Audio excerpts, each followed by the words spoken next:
દિલ્હીના પૂર્વ સીએમ અરવિંદ કેજરીવાલે ગઈકાલે રાજીનામું આપી દીધું છે, જેથી તેમને હવે સીએમને આપવામાં આવેલી ઘર કાર સહિતની સુવિધાઓ છોડવી પડશે।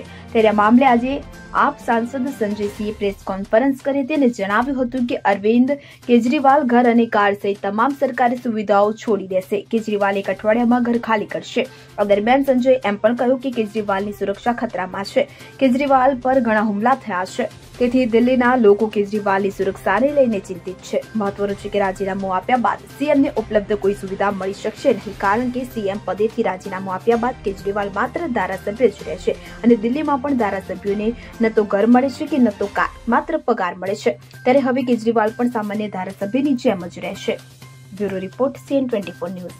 હવે જુઓ દેશ દુનિયાની તમામ ખબરો તમારી આંગળીના ટેરવે। ઉઠાવો મોબાઈલ અને ગૂગલ પ્લે સ્ટોર પરથી ડાઉનલોડ કરો અમારી CN24 ન્યૂઝ મોબાઈલ એપ।